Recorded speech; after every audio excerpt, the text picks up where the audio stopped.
In this lesson, we're going to talk about the area of some different shapes. Now, some of these shapes are familiar and a couple of them are new, so we'll take a look at all of them. A triangle, 1/2 base times height, you should know. A parallelogram is just like a rectangle. A trapezoid, now I've drawn an isosceles trapezoid here, is 1/2 height, base 1 plus base 2. The bases are the parallel sides, and the height is always going to be perpendicular to the base in all of your shapes. So that's going to be your height. In an isosceles trapezoid, these two outside parts are the same, and that's going to help us with some of our areas. A rhombus. So this is a rhombus. It says 1/2 D1, D2. D stands for diagonal. So we're going to take this diagonal, D1, times this diagonal, D2. And one of the things that's going to come in handy is remembering that the diagonals of a rhombus are perpendicular to each other. So we've got some right triangles to work with. A kite has the same formula, diagonal 1 times diagonal 2. I'm going to highlight those since I can't draw a straight line. Diagonal 1, diagonal 2. Now you'll notice the diagonal I'm highlighting in yellow, that one was bisected. So these two parts are the same. The orange one has two different lengths that we're going to have to calculate. The regular polygon, it might be a pentagon, a hexagon, an octagon. Could be any shape. But it's 1/2 PA. Capital P stands for the perimeter of the shape. A is called the apothem. The apothem is a segment that goes from the center of the shape perpendicular to one of the sides, and it hits it at a midpoint. So we're going to talk about that when we get to number 5.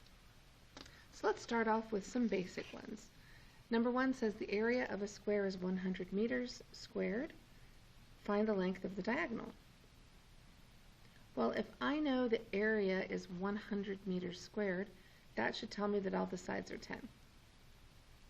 And if you remember from our special triangles, the diagonal of a square cuts it into 45, 45, 90. So the diagonal would be 10 root 2. So you're going to see special right triangles in today's lesson, as well as some trigonometry. Find the area of an equilateral triangle with a side length of 12. So if we take our equilateral triangle, we know that all the side lengths are 12. Well, that formula is 1/2 base times height. I know the base of this triangle is 12. I need to calculate the height. Now we've done this before. Your equilateral triangle has 60-degree angles. When I draw this altitude, it cuts it into a 30, 60, 90. The hypotenuse is 12, the short leg is 6, the long leg, which is the altitude, is 6 root 3. And then we can calculate our area from there. 1/2 of 12 times 6 root 3 is going to be 36 root 3 square inches.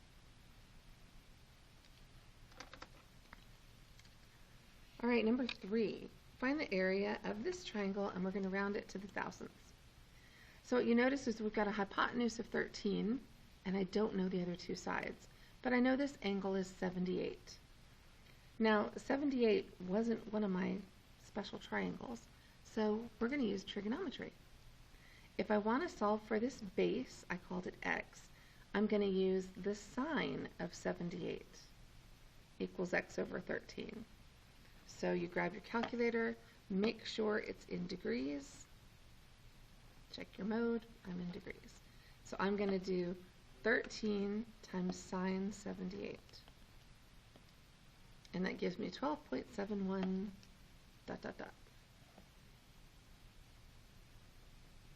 I'm not going to write down every decimal because I'm going to grab the number right here from the calculator so I don't have to type it again. Now, how can I find y? There's a couple of ways to find y. I could use the Pythagorean theorem since I know 2 of the sides. Or I could use trigonometry again. And what you're going to find out is you get the same answer. So it doesn't matter which way you go. I would just make sure that I use a lot of decimals from here to make sure I don't lose my accuracy. So this time I'm going to do 13 times cosine 78, and that's 2.702. So my formula for the area is 1/2 base times height. I'm just going to grab these numbers straight from the calculator so I don't have to type all those decimals again. So watch how that works. 1/2, or you could do 0.5, times, use the arrow button and arrow up till that 12.7 number is highlighted and hit enter, and it'll copy and paste it for you. Times the 2.7 number, arrow up and grab it, and then you didn't have to enter all those decimal places yourself. The calculator did the work for you. Now I round off to the nearest thousandths, 17.185. So you always want to make sure you only round off one time, and that's in the very last step. So you use all the decimals throughout the question. So yes, you're going to have to do some trigonometry to do some calculations. We've had 45, 45, 90, 30, 60, 90, and now some trigonometry. Let's move on to a rhombus. Find the area of the rhombus. Well, they gave me 13, and they told me that this piece of this diagonal is 12. Well, my formula for rhombus is 1/2 diagonal times diagonal. So if I take a look at the first diagonal, I know that this piece is 12, so what does that tell me about the entire diagonal? I hope you said 24, because the diagonals cut each other in half.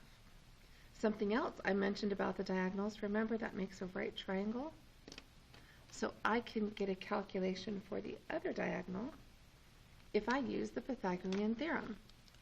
I have 12 and 13 as my hypotenuse, so I grab my calculator and take the square root of 13 squared minus 12 squared, and I find out that this piece is 5. So the other diagonal altogether is 10. So Pythagorean theorem, be sure you have the correct value for your hypotenuse. Half of 24 times 10 is going to be 120 square centimeters. So be ready to use any of your previous skills here in this lesson on area. Now let's get to the new one, a regular pentagon. Remember, the word regular means it has congruent sides and congruent angles. So everything's the same. Pentagon, it has 5 sides. So I've told you that one side of the pentagon is 14, so all the sides are 14. So when my formula says 1/2 perimeter times apothem, here's the apothem, the perimeter should be easy to calculate because it's just 14 times 5. So the perimeter is going to give me 70. Now, the apothem, let's talk about how we're going to calculate that. Well, first off, in our pentagon, can you tell me what this angle is? So remember, all the angles are the same. It's that formula n minus 2 times 180. Or, if you wanted to do it a shorter way, remember the outside angles of the polygon were 360 divided by the number of sides. So this angle outside is 72. That means the angle inside is 108. That's a shortcut I would use. So what I'm going to do is I'm going to draw a little right triangle here. If this angle was 108, does it make sense that it's now 54 and 54? That's always going to happen in your pentagon. Now this base all the way was 14, so what do you think this little part is? It's just half. So to calculate the apothem, I'm going to do some trigonometry. I've got opposite and adjacent. So tangent 54 equals a over 7. In your pentagon, it's always going to be a 54. Your hexagon is going to have a different number. Your octagon is going to have a different number, but every hexagon and every octagon are always going to be the same, and then you just have different side lengths. So in my calculator, I'm going to find out the apothem, 7 times the tangent of 54.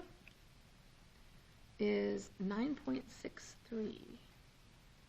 And again, I'm going to use the number in my calculator so I have all the decimals. Now I just multiply. 0.5 times 70 times, arrow up and grab that number, and you get your area. 337.214 centimeters squared.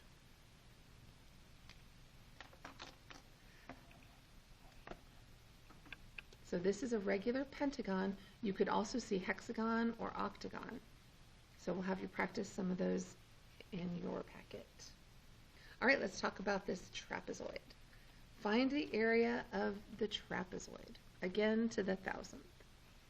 So my trapezoid formula is 1/2 h b1 plus b2. Well, so far, I only know one of the bases is 8. I don't know my height yet, but I know I've got one base that's 8. So let's take a look. Remember we said the height was always going to be perpendicular to the base? So look at our little triangle over here. I have a hypotenuse of 11, and that angle is 72. I think I can find this little piece down here by doing some trigonometry. This is adjacent to the 72, so I'm going to say cosine 72 equals x over 11. And that's going to give me that value of this little x piece. So let's try it. 11 cosine 72. 3.399. Again, I'm going to use the calculator number, not my rounded off number. But notice, that's my height, that 3.39 number. I still don't know the length of this base along the bottom. Let's see what we do know. If I draw another altitude right here, this part is in the middle is 8. This x was the 3.399. Since this was an isosceles trapezoid, this piece over here is the same as that one. If it's not isosceles, those pieces are going to be different. But I know that I've got this 3.399 twice. So my other base is going to be 8 plus 2 of those. So I'm going to do that with my calculator. 8 plus 2 times the 3.99 number is going to give me my other base, 14.79, and so on. So now I'm just going to multiply those using the decimals in the calculator so I don't have to enter them all by hand. 0.5 times, now find that 3.39 number and grab it, parentheses, 8 plus that 14, whoop, I went too far, that 14.7. Those are my two bases added together. And I get an area of 38.748 square centimeters. So your trapezoid you can divide into a rectangle in the middle and two triangles on the side. Because this was isosceles, the two side triangles were exactly the same. If it's not isosceles, you might run into some differences. All right, let's do the last one, the kite. The formula for a kite was 1/2 diagonal 1 times diagonal 2. So here's diagonal 1. It doesn't matter which one you call it. And here is the other diagonal. Now in a kite, kind of like a rhombus, this center point, those diagonals are perpendicular. So on the bottom I've got a 35 and a 37, and I think I can do the Pythagorean theorem to find this little piece. So I'm going to say 37 squared equals 35 squared plus, let's call that x squared. So I'll put that in my calculator. The square root of 37 squared minus 35 squared is 12. So that piece is 12. So the yellow diagonal all the way across is 24. Because the short diagonal was bisected. Now for the orange diagonal, I know the bottom piece is 35, but the top piece is a lot shorter. I'm going to do Pythagorean theorem again with this top triangle to find out that little piece. So now I'm going to say 13 squared equals 12 squared plus, I'll say y squared just to use a different variable. Some of you may recognize that as a Pythagorean triple. If not, here's the calculator. The square root of 13 squared minus 12 squared is 5. So now I can calculate how long is the orange diagonal. Well, it's 5 plus 35, which is 40. So I plug in my formula. Half of 24 times 40 is 480 square centimeters. So now you're off to lots of good practice to get you ready for your skill check.